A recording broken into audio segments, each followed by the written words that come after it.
ഞായറാഴ്ച ജോലിക്ക് പോകുന്ന ഒരു ശോകം പരിപാടിയാണ്. പക്ഷെ ആരും നമ്മളെ ഫോഴ്സ് ചെയ്ത് പിടിക്കുന്നൊന്നും അല്ലല്ലോ. നമുക്ക് വേണമെങ്കിൽ പോയത് ഞായറാഴ്ച. കാര്യം ഇതിലൊരു ബെനിഫിറ്റ് ഉണ്ട്.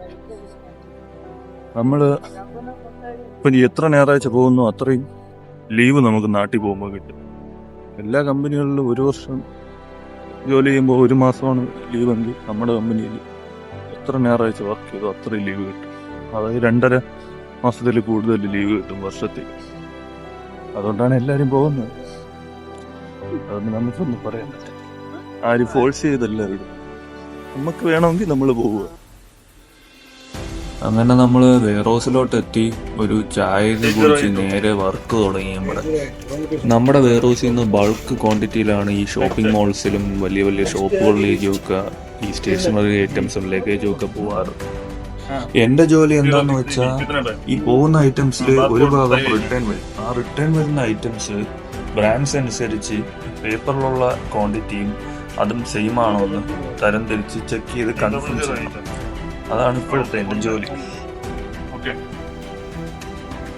ഞാൻ ഈ കമ്പനിയിൽ ജോയിൻ ചെയ്തിട്ട് ഇത് 5ാമത്തെ മാസമാണ്. ഈ കാലയളവ് കൊണ്ട് തന്നെ എനിക്ക് ഈ വെയർഹൗസ് ഫീൽഡിലെ ഒട്ടുമിക്ക എല്ലാം തന്നെ പഠിക്കാൻ പറ്റിയിട്ടുണ്ട്. പക്ഷേ ഞാൻ ജോയിൻ ചെയ്ത 3 മാസം പണിയും പ്രഷറും എല്ലാം ആയിരുന്നു. പക്ഷെ നമ്മൾ അവിടെ നിന്ന് പണിയെടുത്ത് കാണിച്ച് ഇന്ന് ഒരു പ്രഷറും ഇല്ല, കായികാധ്വാനവും ഇല്ല. നമുക്കിപ്പോൾ ഒരു വോയിസും ഉണ്ട്, ഇവിടെ ഒരു സ്ഥാനമുണ്ട്. പ്രത്യേകിച്ച് എന്തോ വലിയ അച്ചീവ്മെൻ്റ് ഒക്കെ നേടി എന്നൊന്നും അല്ല ഞാൻ പറയുന്നത്. എനിക്ക് ഇനിയും വലിയ വലിയ ലക്ഷ്യങ്ങൾ മുന്നിലുണ്ട്, അതെല്ലാം നേടണം. പക്ഷേ കടന്നുപോയ വഴികളിലൂടെയൊക്കെ ഒന്ന് തിരിഞ്ഞു നോക്കുമ്പോൾ ഇതും എന്തൊക്കെയോ ഒരു നേട്ടം തന്നെ ആയിട്ടാണ് തോന്നുന്നത്. എനിക്കൊരു കോട്ടാണ് ഇപ്പോൾ പറയാനുള്ളത്.